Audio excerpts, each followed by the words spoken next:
Nous sommes dans l'université de Yoko. Nous qui sommes ici, veille ou pas, nous allons servir notre Dieu, le Dieu de Yoko ici. Amen. Est-ce que vous êtes contents pour nous? Est-ce que vous êtes contents? Acclamez le roi des rois, acclamez le Seigneur. Acclamez le Seigneur. Afin que lui nous serons des espoirs. Amen. Papa, si tu te laisses, je confesse. Jésus.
Je vous remercie de prendre nos places.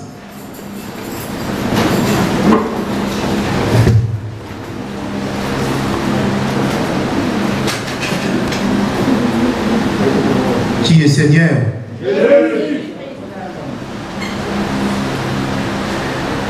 Avant de commencer mon message de ce matin, je remercie l'homme de Dieu, l'apôtre Yoko.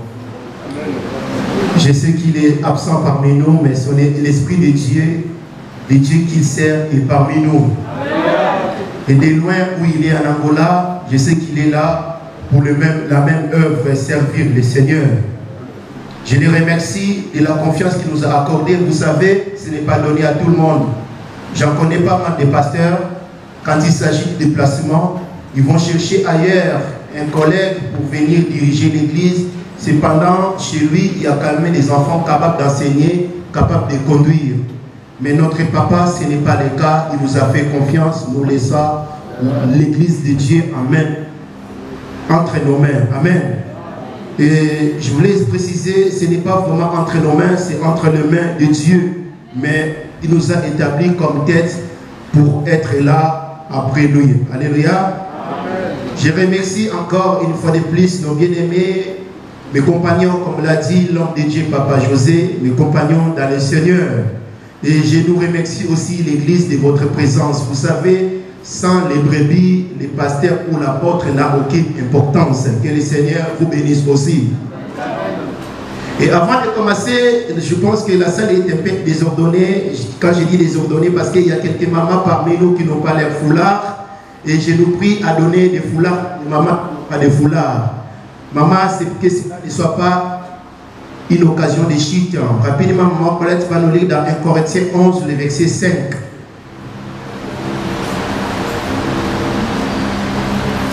Nous allons écouter la lecture, 1 Corinthiens 11, le verset 5.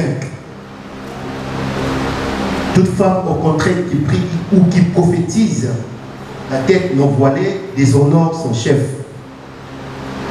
1 Corinthiens 11, le verset 5, je lis au nom de Jésus. Amen. Toute femme, au contraire, qui prie ou qui prophétise, la tête non voilée, déshonore son chef. C'est comme si elle était rasée. Car si une femme n'est pas voilée, qu'elle se coupe aussi les cheveux. Descends, maman, je te dirai quand t'arrêter. Or, s'il est honteux pour une femme d'avoir les cheveux coupés ou d'être rasée, qu'elle se voile. L'homme ne doit pas se couvrir la tête, puisqu'il est l'image et la gloire de Dieu, tandis que la femme est la gloire de l'homme. Alléluia. La femme, que ce soit l'homme, que ce soit l'épouse, nous sommes tous aux yeux de Dieu comme étant épouse. Alléluia. La femme a été créée pour la gloire de l'homme. Voilà, c'est ça la louange. Alléluia. Donnons d'abord les foulards à nos mamans. Protocole, s'il vous plaît.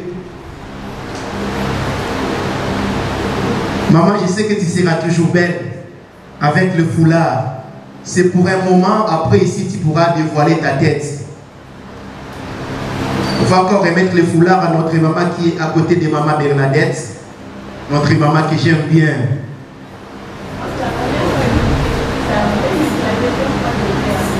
Ok, donc si les protocoles, quelqu'un peut vous prêter un foulard, ça sera mieux aussi pour vous.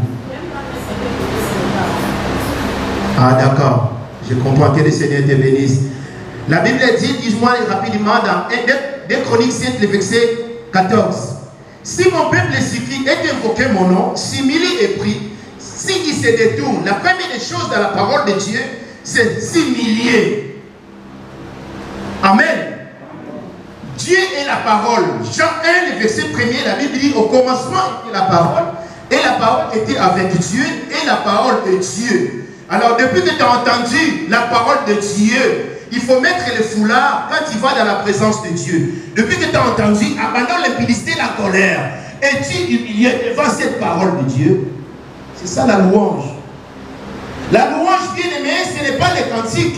La louange, bien aimée, ce n'est pas les chansons. Je te dirais, la louange, c'est quoi? La louange, c'est se comporter conformément à celui qui t'a créé. C'est ça la louange.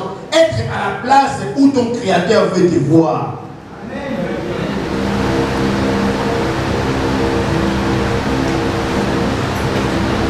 Vous savez, même les mamans à la maison aiment bien louer leur meuble. Amen. Vous savez, un meuble à la maison loue son maître. Alléluia. Le maître respecte là où son maître l'a placé. Alléluia. Le maître de la maison, le maître de l'église, c'est Jésus-Christ. Alors le monde, c'est la maison de Dieu. Et nous sommes devant lui comme le meuble. Alléluia. Et tu es censé de rester là où Dieu t'a établi. La louange, bien aimée, c'est en deuxième lieu les cantiques que nous chantons. Amen. Plus rapidement, je n'ai pas encore commencé mon message. On va nous lire rapidement. Dans Amos 5, le verset 23.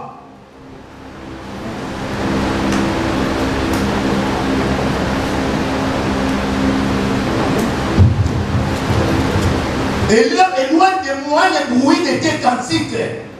Amos 5, le verset 3, je lis au nom de Jésus. 23. 23, je lis au nom de Jésus. Amen. Éloigne de moi le bruit de tes cantiques. Je n'écoute pas le son de tes bruits, de tes luttes, mais que la droiture soit comme un courant d'eau, et la justice comme un torrent qui jamais ne tarit. La droiture, c'est quoi? C'est l'intégrité de Dieu, être intègre. Puis Psaume 101, le verset 6, la Bible nous dit ceci: j'aurai les yeux sur les fidèles du pays pour qu'ils demeurent auprès de moi. Celui qui marche dans une voie intègre sera mon serviteur. Pour louer Dieu, c'est d'abord la justice.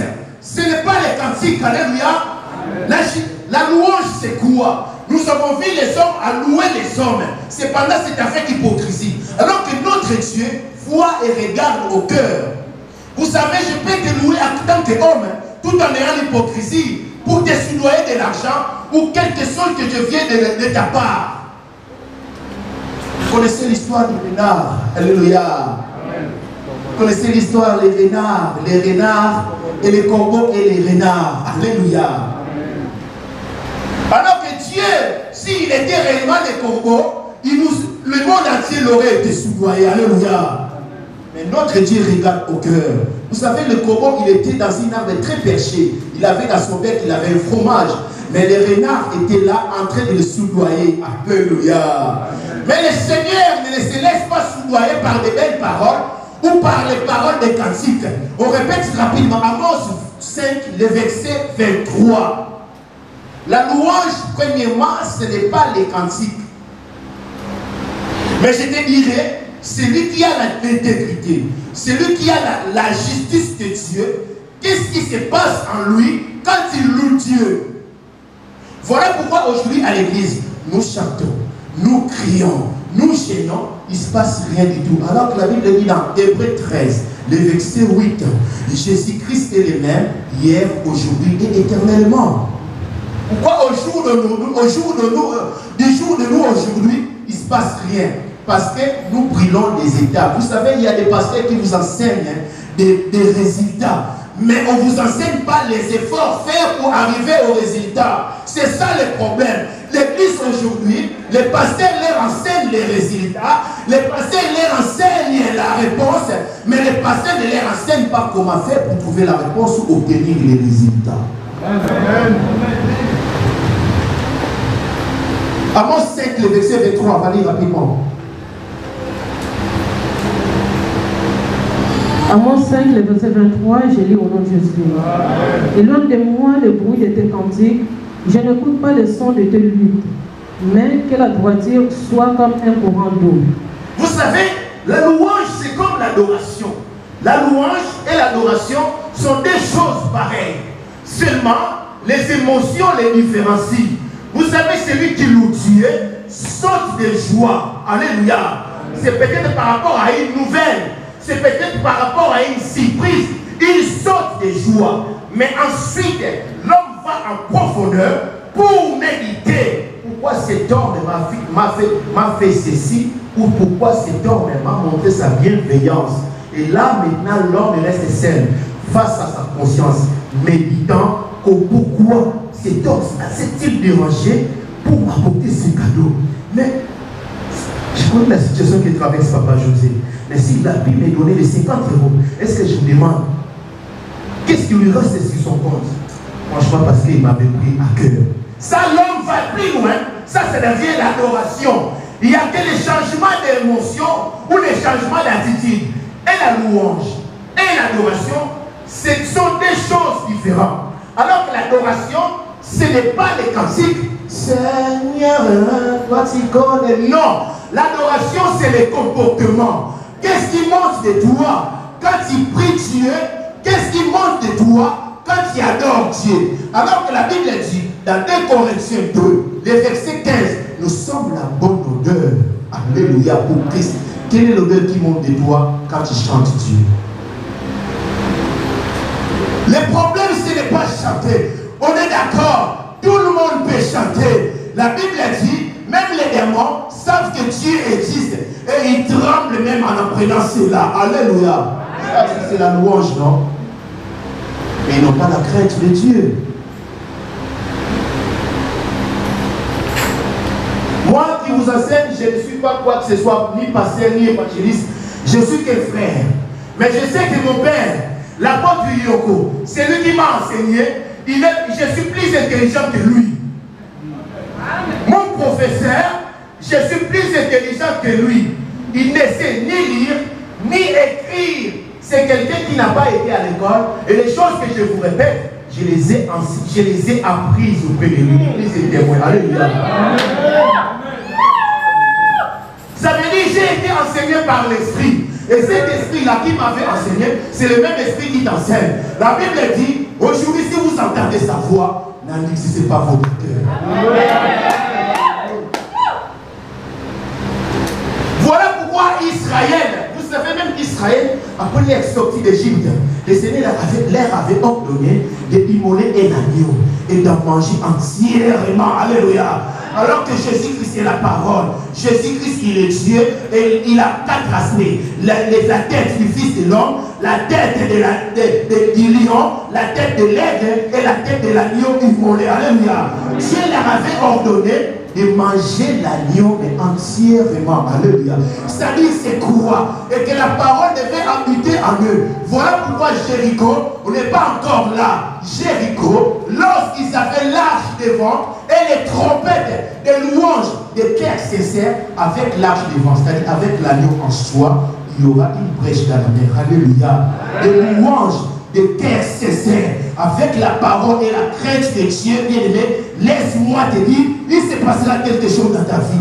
La louange, c'est pas ce que tu as entendu dire aux gens. La louange, c'est chanter ou danser. Non. La louange, c'est d'abord avoir l'agneau en soi. La louange, c'est d'abord avoir l'arche de l'alliance. Et quand la trompette sonnera, les Jourdains il y aura une brèche dans les Jourdains. Vous savez, l'apôtre Paul, la Bible dit ceci, dans 1 Philippiens 3, le verset 7. Ce qui était pour moi des gains, je les ai considérés comme une perte pour gagner Christ. Voilà pourquoi Paul et Silas, dans la prison, dans Actes 16, le verset 27, on va y arriver. Tous les versets que je vous donne, vous allez les noter, on va revenir là-dessus. Alléluia.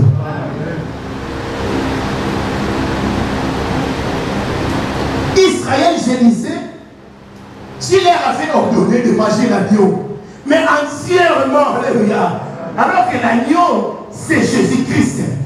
Israël, vous savez, tout ce qui s'est passé avant, tout cela a été que pour notre instruction. C'est ce que l'apôtre Yoko appelle ici la plupart du temps l'homme. Alléluia. Et Jésus-Christ a apparu en tant qu'image. Alléluia. Alors on l'appelle, il est l'image du Dieu invisible. Alléluia. Donc l'homme, ce sont des choses qui a été écrites pour toi et moi. Alléluia. Qui devait nous concerner pour nous instruire. Mais toi tu veux brûler les étapes. On vous enseigne les résultats. Tu seras béni. Amen. Louez Dieu, les chaînes vont tomber. Amen. Ça, ce sont des résultats que donnent les efforts que tu dois fournir ce matin. Alléluia. C'est seulement tu crois la parole. Tu abandonnes l'impunicité, tu abandonnes la colère, tu abandonnes les calomnies, tu abandonnes la haine. Alléluia. Laisse-moi te dire, la louange contre ma Bible, c'est aussi une offrande. Car Dieu dit ceci, si donc tu présentes ton offrande et que là tu te souviens que ton frère a quelque chose contre toi, laisse-la donc ton offrande, va donc te réconcilier avec ton frère, et puis viens et offre ton offrande. Alléluia. On nous a tellement enseigné des résultats, on nous a tellement appris la réponse. Et bien aimé, le Dieu, ce n'est pas de la magie. Alléluia. Avec Dieu, ce n'est pas de la magie. Tu fais ça, ça se transforme en un pigeon. Non. Il faut qu'il y ait des solutions. C'est comme la physique. Alléluia. C'est comme les mathématiques. Ton professeur ne dira pas le poisson saisit sa réponse. C'est là. Il te donnera quelle solution aboutir pour arriver à la réponse. Alléluia. Aujourd'hui, l'église, on nous a trop enseigné des résultats. Voilà pourquoi la plupart des enfants de Dieu n'ont même plus la crainte de Dieu. Parce que la Bible dit, mon juste vivra par la foi. Mais si c'est ridicule, mon âme n'est pas plaisir à lui. Il a commencé parce qu'on avait appris les résultats. Il a mis la foi par rapport aux résultats. Chantant, gênant, tout en ayant l'impunité et la colère, il n'y a pas de réponse évidemment, il s'est retire.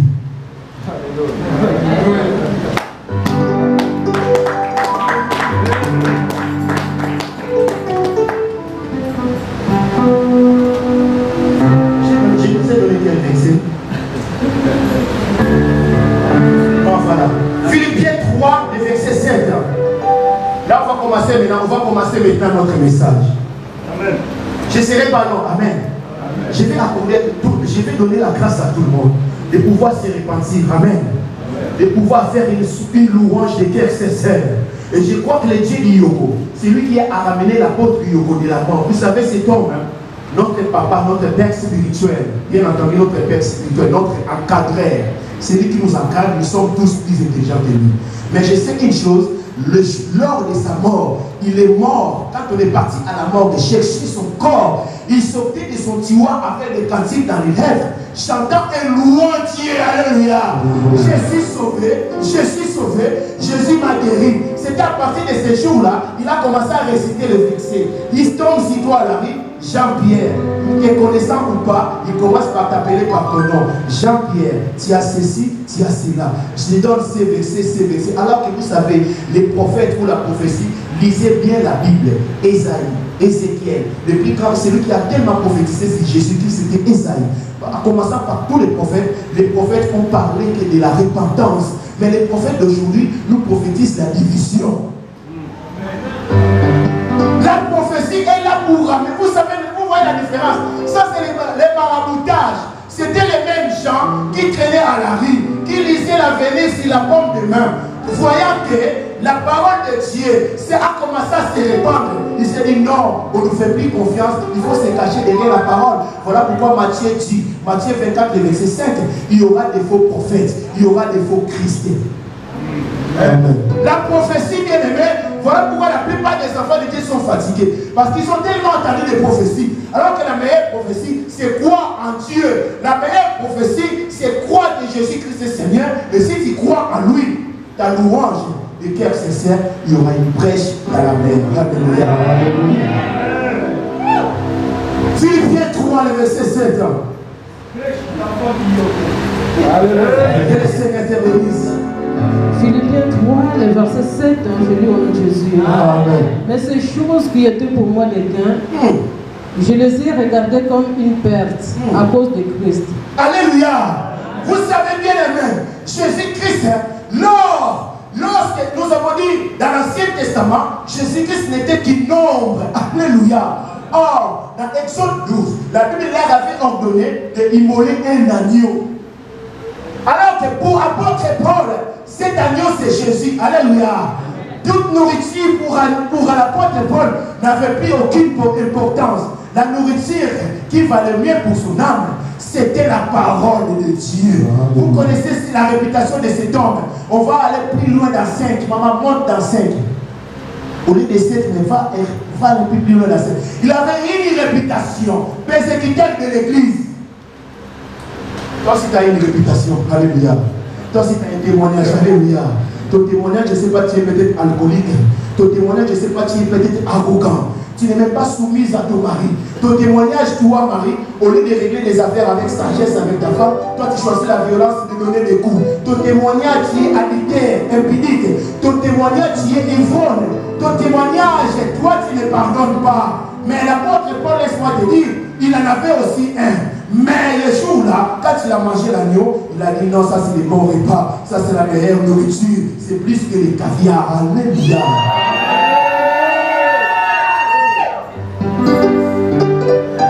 Maman Tara. Philippiens 3, le verset 5, je lis au nom de Jésus. Amen. Se concilier, puis davantage, se concilier le 8e jour. Commence par 3. Philippiens 3, le verset 3, je lis au nom de Jésus. Amen.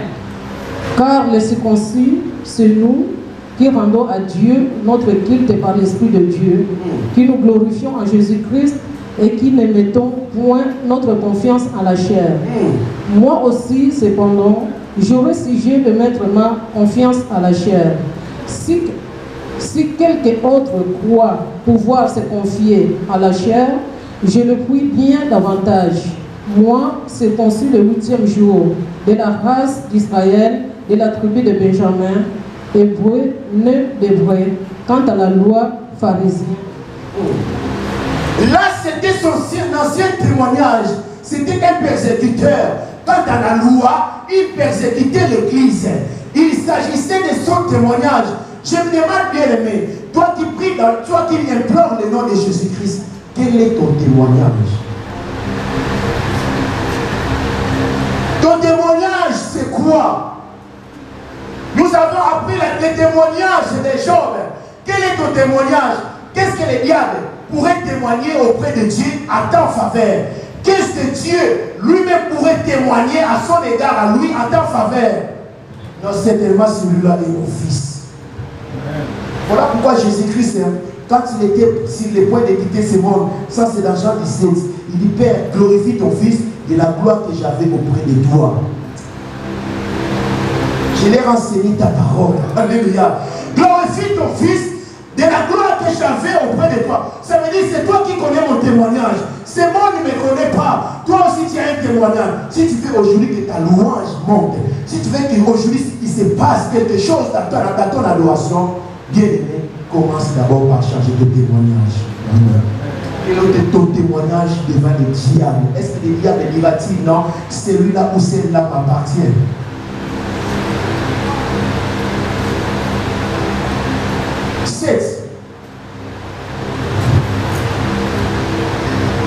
Mais ces choses qui étaient pour moi de gain, je les ai regardées comme une perte à cause de Christ.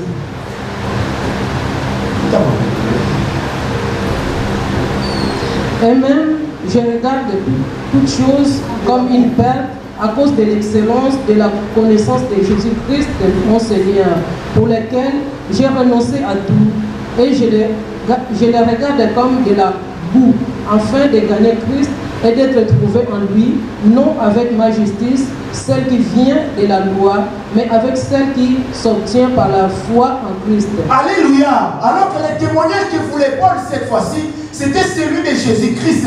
À l'égard des hommes, Paul avait un témoignage persécuteur de l'Église. À l'égard du diable, Paul avait un témoignage, c'était le serviteur du diable. Le diable s'est frappé la poitrine pour Paul. Il était fier de lui. Il persécutait l'Église. Comme toi aussi aujourd'hui, le diable est fier de toi parce que tu es impudique, parce que tu es alcoolique.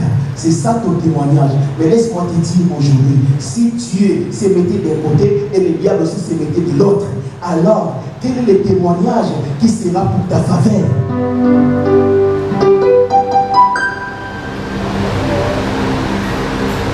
Chanter c'est bien, louer Dieu c'est bien.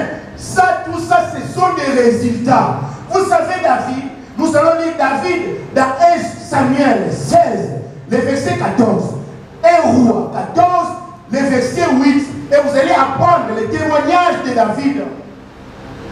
C'est pour cela David, quand il chantait et quand il louait Dieu, il se passait quelque chose.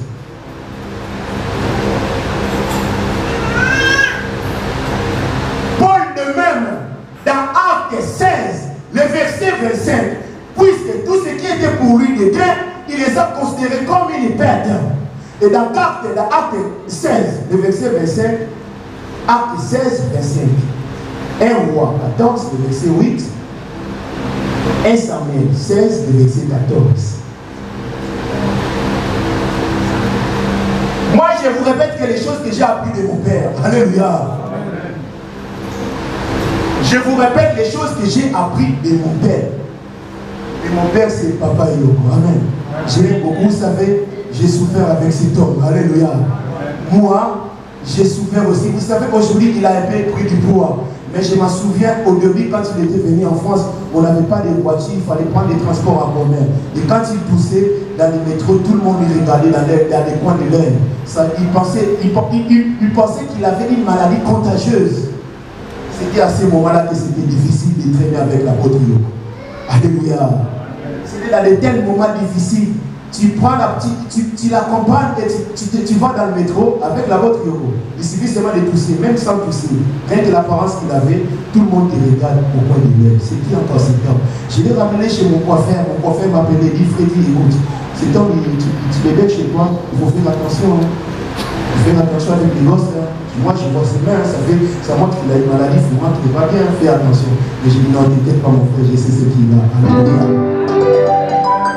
Des mamans collègues ont souffert, c'est ça l'amour, alléluia. Supporter son frère, vous savez bien aimé, il y en a parmi nous, les témoignages qui ne pardonnent pas. La Bible dit, celui qui est son frère, c'est un métrier. Alors qu'aucun métrier n'héritera le royaume des cieux. Si seulement, celui qui dit à son frère, Raka, Jean, Matthieu 16, le verset 21, 1 Jean 3, le verset 16, le verset 15.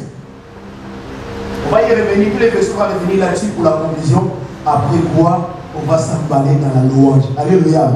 On va dire d'abord le verset que je t'ai donné rapidement.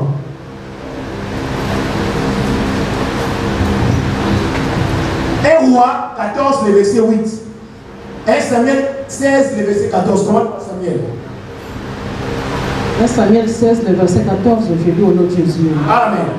L'esprit de l'Éternel se retira de Saül et il fut agité par un mauvais esprit venant de l'Éternel. Alléluia. La Bible dit ceci. Saoul aussi avait son témoignage.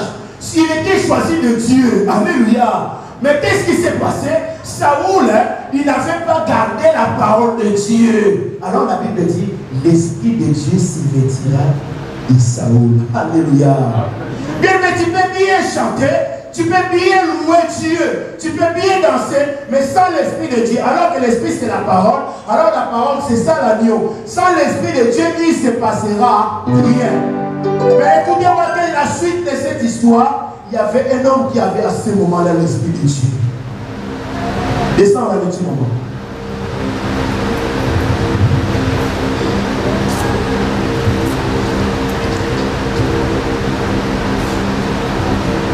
Maître Maliwa Nirida.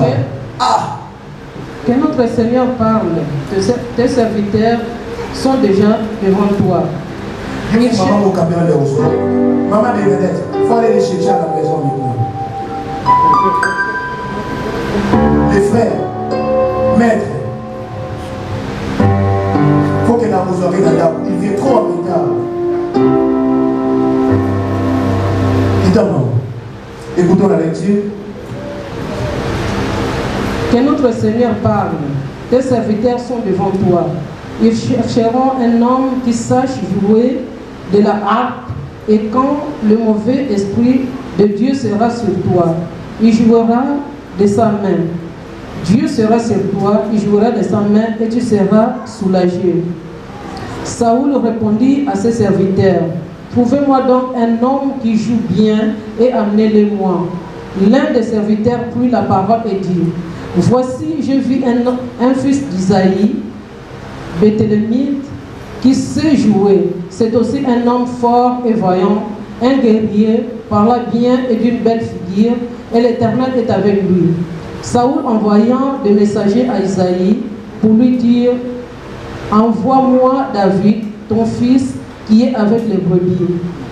Isaïe prit un âne qu'il chargea de pain, d'une outre de vin et d'un chevreau, et il envoya ces choses à Saoul par David, son fils.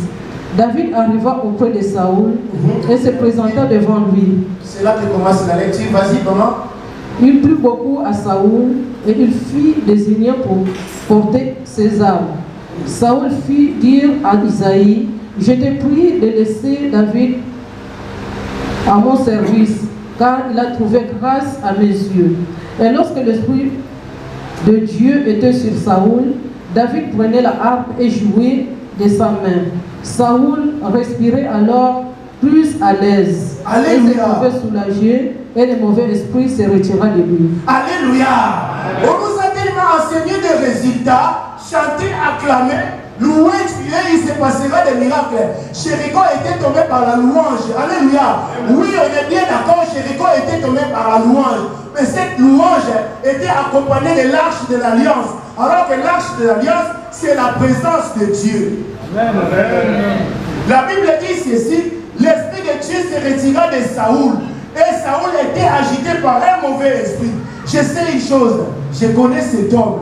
L'apôtre Yoko, je l'ai vu faire des délivrances. Il avait seulement imposé les mains sur la batterie, les congas, et celui qui jouait au conga, et je vis même les mauvais esprits s'en aller. Alléluia. Mais aujourd'hui, nous jouons, oui. Tu verras quelqu'un venir jouer à l'église. C'était l'impudique.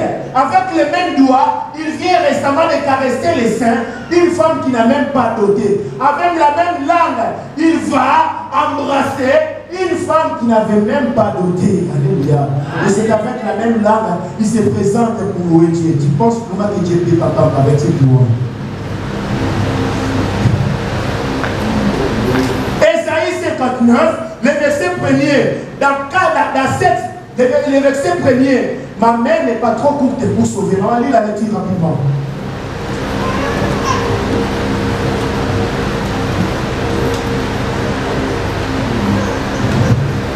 Ésaïe 59, le verset 1er, je lis au nom de Jésus. Amen. Non, la main de l'Éternel n'est pas trop courte pour sauver, ni son oreille trop dure. Ça, c'est le résultat. Ça, c'est le résultat. Si tu la prends et tu t'arrêtes là, tu vas dire que Dieu, ta main n'est pas trop courte pour sauver. Tu cries l'autre jour, Dieu ne te répondra pas. Ça, c'est le résultat. Descends, maman.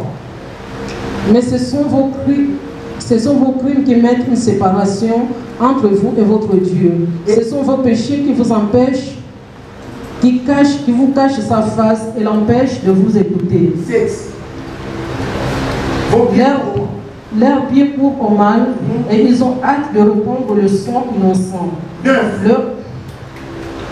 C'est pourquoi l'arrêt de délivrance est loin de nous et le salut ne nous atteint pas. Nous entendons la lumière et voici les ténèbres, la clarté et nous marchons dans l'obscurité. Alléluia. La Bible dit la main de l'Éternel n'est pas trop courte de vous pour sauver.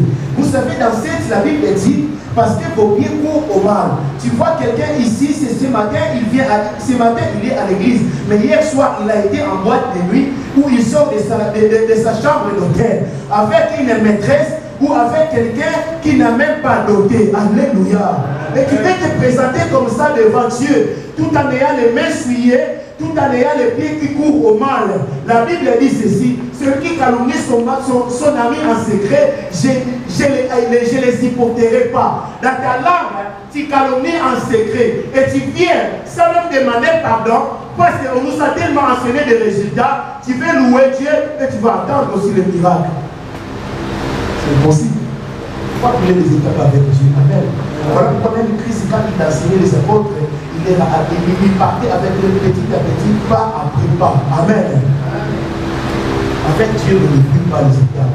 Aujourd'hui, les pasteurs, ce sont des faux pasteurs aujourd'hui, qui nous enseignent les résultats, la prospérité. Regarde parmi les 5 ministères: l'apostolat, l'évangéliste, le pastorat, le doctorat et la prophétie. Parmi les 5 ministères, et quel est le ministère de la prophétie? Il y en a un. Toi, tu as le ministère de la prophétie. Tu vois que tu as rajouté.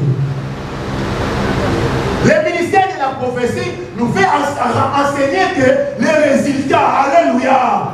Le ministère de la prophétie nous enseigne que les résultats demeurent dans l'impudicité, demeurent dans l'alcool. Tu peux commettre l'impudicité, tu peux demeurer dans l'alcool, demeurer dans les drogues, demeurer dans les injures, mais tout en ayant l'impudicité, donne. Bien aimé, tu peux recevoir des amis, des maisons, tu peux recevoir des maisons, des enfants, ou les vêtements, ou les voitures, les richesses. Les jours de la mort, tu quitteras ces choses. Alléluia. Tu peux être guéri de ta maladie, oui, on est bien d'accord. Mais il y a une maladie la plus importante pour chercher à guérir, la maladie de l'âme. Et que ton âme soit délivrée du péché. Ça, c'est la véritable délivrance. Le véritable miracle, ce n'est pas que les morts ressuscitent. Le véritable miracle, ce n'est pas que les paralytiques marchent. Le véritable miracle, c'est celui-ci. Et que les publics abandonnent le publicité et que les menteurs abandonnent le mensonge. Jamais.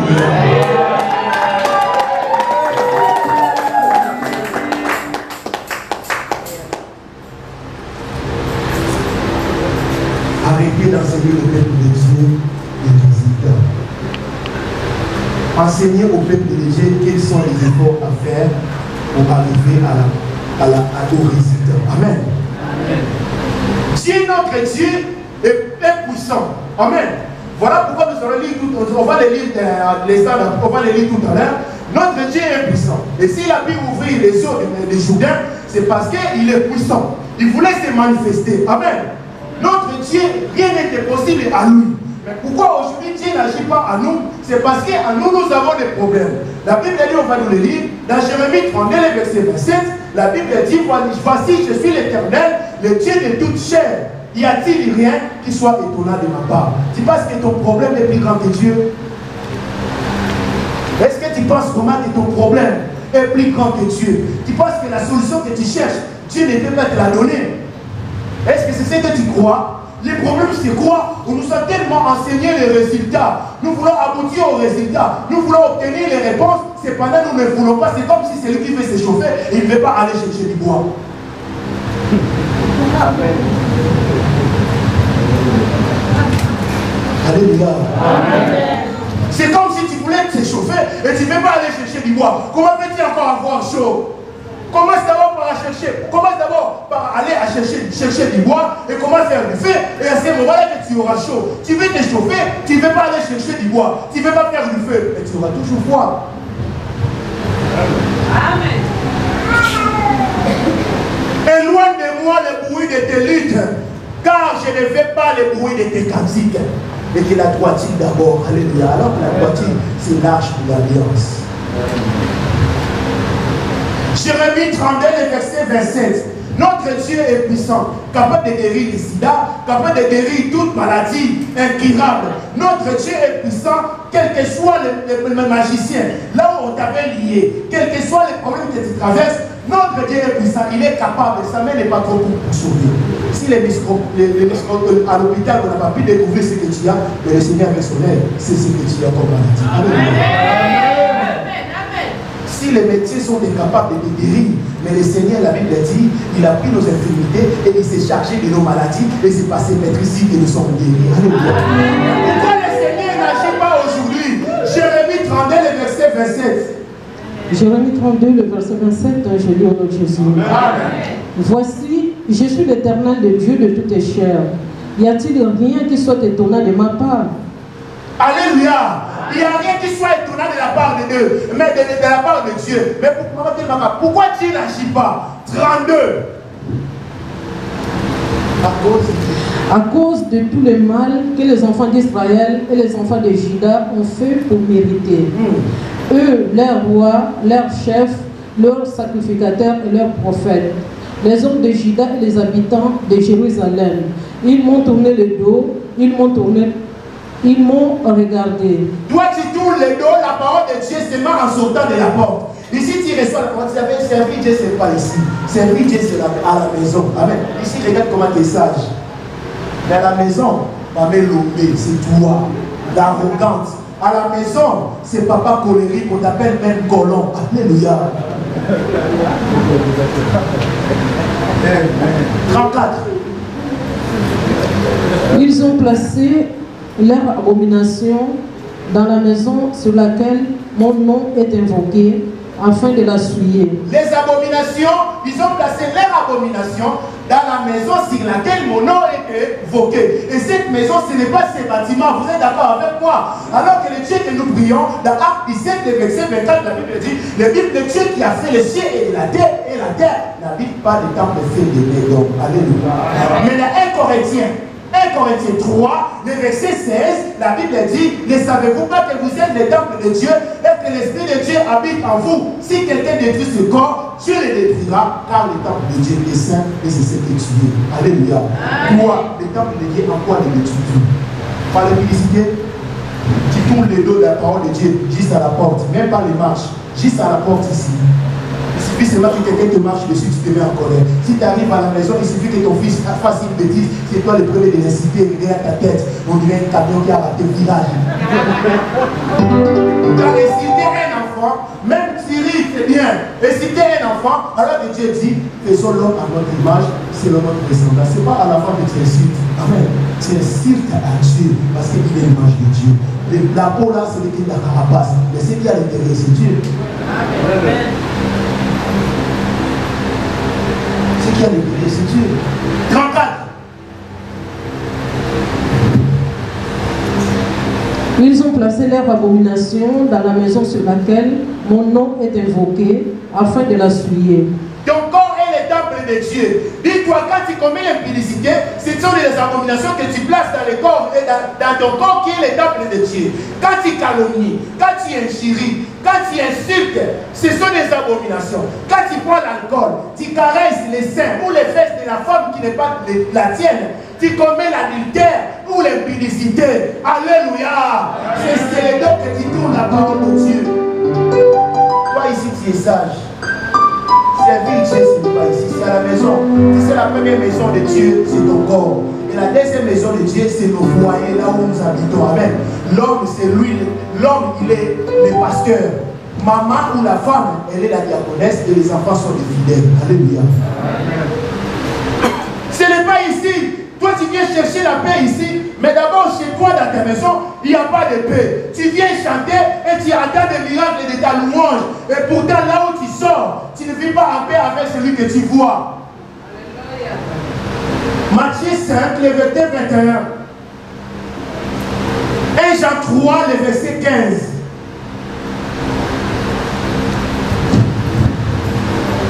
Matthieu 5, le verset 21, je lis au nom de Jésus. Amen. Vous avez entendu qu'il a été dit aux anciens, tu ne tueras point. Celui qui tuera mérite d'être puni par le juge. Mais moi, je vous dis que quiconque se met en colère contre son frère mérite d'être puni par le juge. Amen. Arrête-toi d'abord là-bas.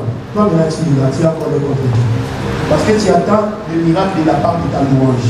Tu es en colère contre qui? Toi, tu veux chercher Dieu que tu ne vois pas, mais tu n'es pas en paix avec celui que tu vois. Comment veux-tu vivre en paix comme ça?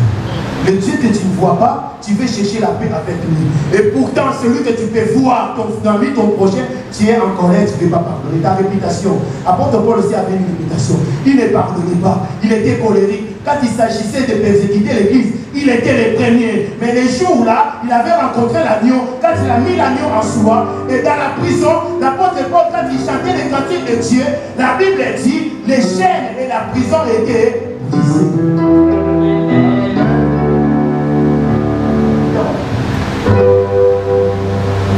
Que celui qui dira à son frère Raka mérite d'être puni par les Sahédrins. Toi, tu sais qu'insulter les enfants, tu sais qu'insulter, toi vraiment tu es aussi moche que ton père.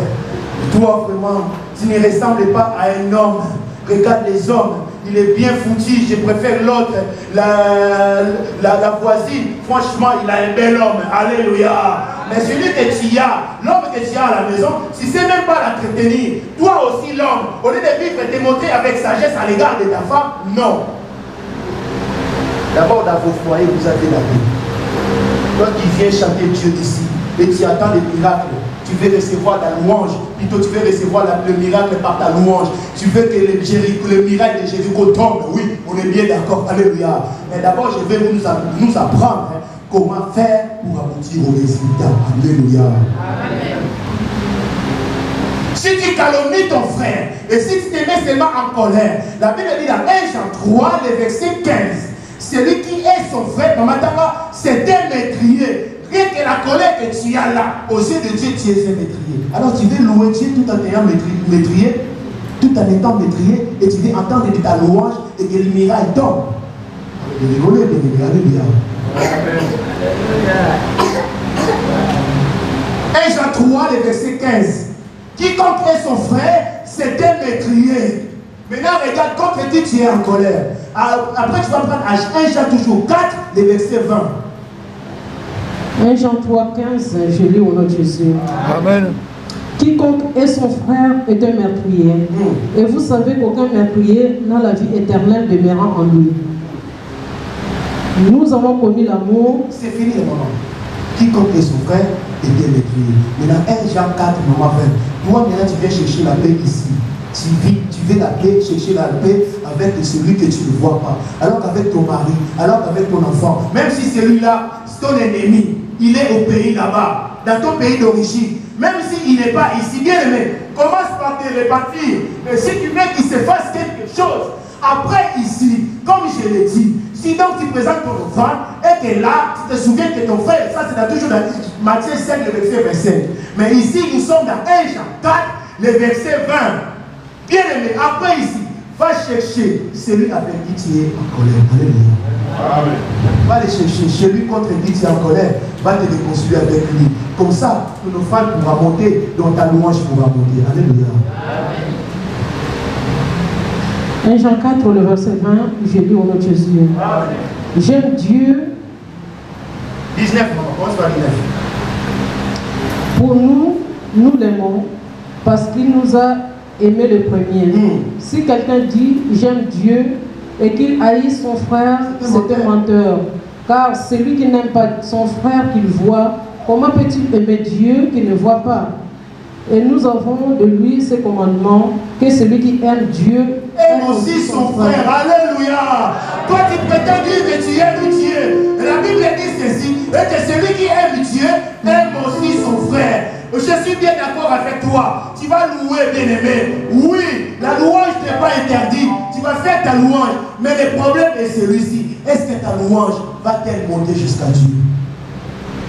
Est-ce que ta louange fera-t-elle tomber le miracle? Acte 16, le verset 25. L'apôtre Paul, pour clôturer, j'avais dit, il avait dit ceci. Ce qui était pour moi des gains, je les considère aujourd'hui comme une perte pour manger l'agneau. Alléluia.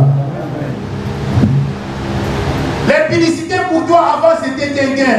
La colère pour toi avant c'était un gain. L'habileté pour toi avant c'était un gain. Vivre en concubinage, bien aimé, avoir pour toi c'était un gain. Vivre en concubinage c'est quoi? Comme on est en France, nous le savons bien, trouver un appartement c'est pas facile. Tu es tombé avec quelqu'un qui a un appartement et tu te préfères aménager avec lui.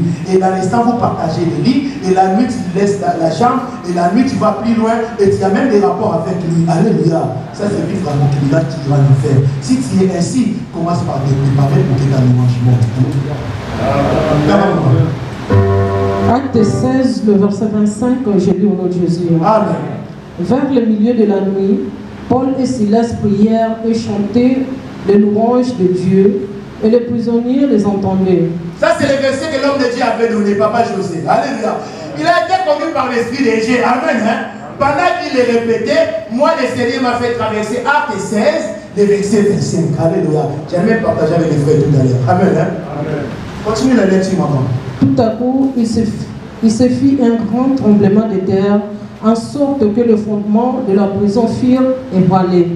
Au même instant, toutes les portes s'ouvrirent et les liens de tous les prisonniers furent rompus. Bien-aimé, je sais que tu es prisonnier de l'adultère, tu es prisonnier de ta famille, tu es prisonnier, tu es célibat, prisonnier du célibat, prisonnier de la stérilité, prisonnier de la maladie. Je ne sais pas de quelle prison es-tu, dans quelle prison es-tu, mais moi je vais te dire, celui à qui je prêche, il est celui qui dit, voici je suis l'Éternel, le Dieu de toute chair. Y a-t-il rien qui soit étonnant de ma part? Mais s'il n'agit pas à cause des abominations que tu as ramenées dans ton corps, commence par ôter ces abominations et tu verras la main de Dieu ce matin.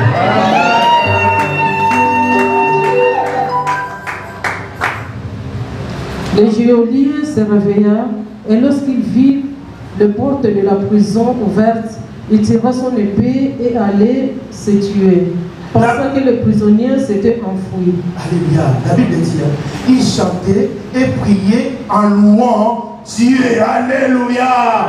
Parce que Paul avait l'agneau en soi. Paul avait mangé la parole. Il avait la première nourriture, c'était celle du diable. Laisse-moi te dire, quand tu commets l'adultère ou le péché, quand tu fais quoi que ce soit de la part du diable, c'est une nourriture que tu manges, la nourriture du diable. Mais quand tu as accompli la parole de Dieu, c'est la nourriture aussi. Quand Jésus-Christ, les apôtres leur avaient demandé, quand il mangeait, Seigneur, il a répondu, ma nourriture, j'ai mangé une nourriture qui n'est pas de ce monde. Alléluia. Sa nourriture, c'est de faire la volonté de Dieu. La nourriture d'un enfant de Dieu, faire la volonté de Dieu. Bien aimé, si tu fais la volonté de Dieu, c'est l'agneau que tu manges. Et cet agneau-là, ce matin, s'il est en toi, tu commences par libérer ton ennemi de ton cœur. Tu commences à pardonner. Alléluia. Et tu te débarrasses de l'impudicité. Tu te débarrasses de la calomnie. Tu te débarrasses du mensonge. Laisse-moi te dire, c'est l'agneau que tu vas manger ce matin. Et il se passera la même chose qui s'était passée dans la prison avec Paul. Alléluia. Jésus-Christ est le même, hier, aujourd'hui et éternellement. Je vais vous laisser le temps de faire l'adoration. Papa, il me reste des versets, si je peux me permettre, pour clôturer. Éphésiens 4, le verset 25. C'est cette bouche que tu vas utiliser maintenant. Commence par la réparer. Alléluia. Qu'il ne sorte de votre bouche aucune parole. Éphésiens 4, le verset 25, j'ai lu au nom de Jésus. Amen. C'est pourquoi renoncez au mensonge et que chacun de vous parle selon la vérité à son frère. Alléluia. Bien aimé, à partir de maintenant, commence à renoncer parce que tu vas chanter avec la même langue. Alléluia. Renonce au mensonge. Renonce au tir que tu fais. Tu embrasses et tu partages la salive avec cette personne qui ne t'a même pas épousé. Alléluia. Commence à renoncer. 29. Qu'il ne sorte de votre bouche qu'une parole mauvaise, même s'il y a lieu, quelques bonnes paroles. Qui a raté virage, c'est fini. Alléluia. Fini les insultes. Amen. Hein? Fini les insultes, tu es aussi monstre que ton père. Toi, franchement, les hommes, il y en avait tellement, je ne sais pas quel malheur de tomber sur un homme comme toi. Tu es tout mou comme une femme. Tu traites ton homme de tout, tu traites ta femme de tout, qui ne sortent plus de telles paroles. Alléluia. Car 31, avec de telles paroles, tu as triste l'agneau. Alors Jésus c'est l'agneau, Jésus c'est l'esprit en toi. Alléluia. 31, 29.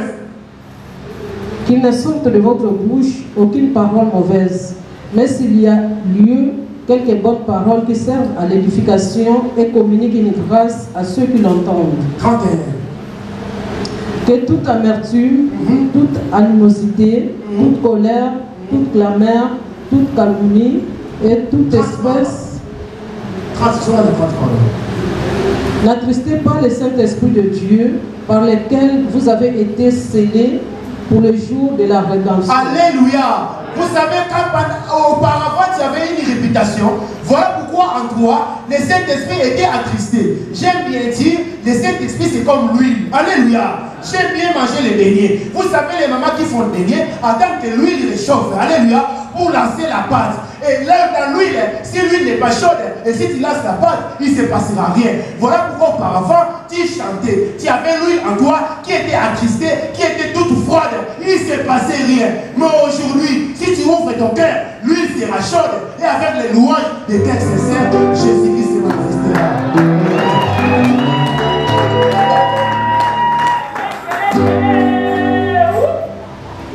Alléluia. La belle louange c'est celle-ci, pour finir le tout dernier verset, Philippiens 4, le verset 8.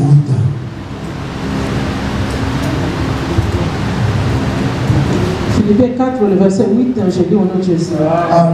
Au reste, frères, que tout ce qui est vrai, tout ce qui est honorable, tout ce qui est juste, tout ce qui est pur, tout ce qui est aimable, tout ce qui mérite l'approbation, ce qui est vertueux et digne de louange, soit l'objet de vos pensées. Amen. Amen. Que le Seigneur vous bénisse.